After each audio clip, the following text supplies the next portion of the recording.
The commencement spudding of oil wells in Kingfisher oil fields is a landmark to the commercialization of Uganda's oil.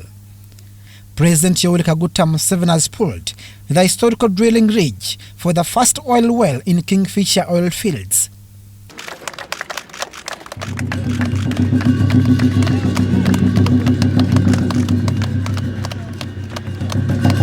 Important. You can see how God helped us. This is fantastic. This oil you are talking about was made by God here. Because that oil you are talking about is coming from mainly plants. He assured neighboring communities that government has established a sustainable spillovers contingent plan. But for me, the biggest local content, which all of you can participate in, is agriculture. Producing food.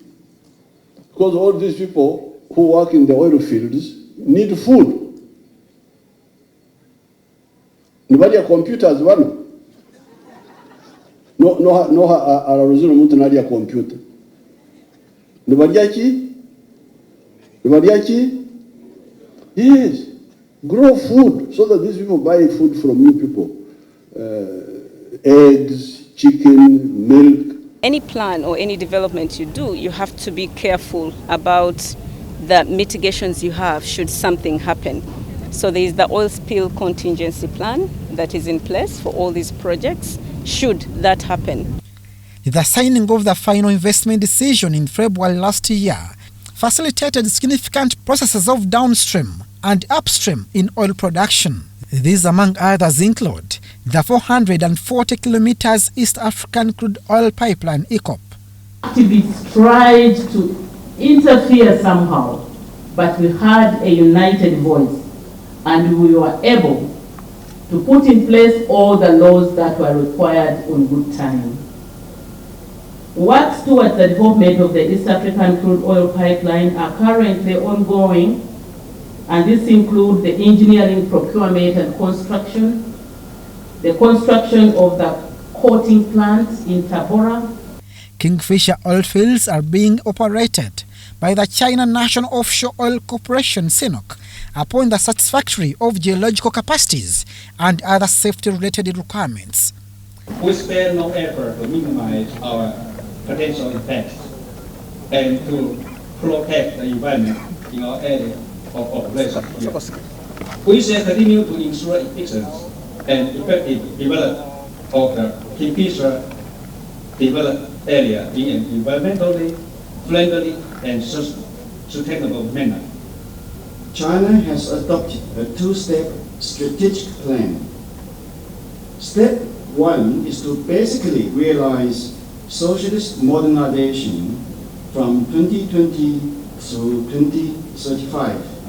Spudding of oil wells will spur other processes and infrastructure, like a central processing facility required to have a final product to market.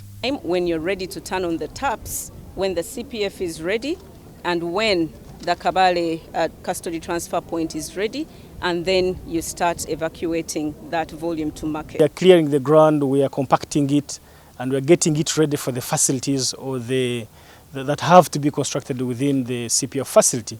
Government entities have committed business strategies to look for potential financiers and offshore partners to develop the oil sector. You've taken care of the technical planning, the legal and regulatory environment is clear, the resettlement action planning is according to good standards, recognizable standards, and the investment is profitable. You'll attract the financing. So now, as we structure this business, we have to start thinking of the commercialization plan or the trading of that allocation of the crude. So today I wouldn't tell you that we've locked in an agreement with a refiner in the Middle East or Singapore. Those are the usual destinations, but it's something that we are working on as we prepare to receive the crude. Petroleum Authority of Uganda is set to establish a real-time monitoring facility for oil production in Uganda. This is a facility where information from all the activities in the oil and gas sector will be relayed and received in real time. Kingfisher oil fields are expected to harbour 31 oil wells with capacity of 40,000 barrels per day in first 5 years. Government working with partners are striving to deliver the 2025 projection of producing the first oil. Abdul Nasir Lubwama for UBC.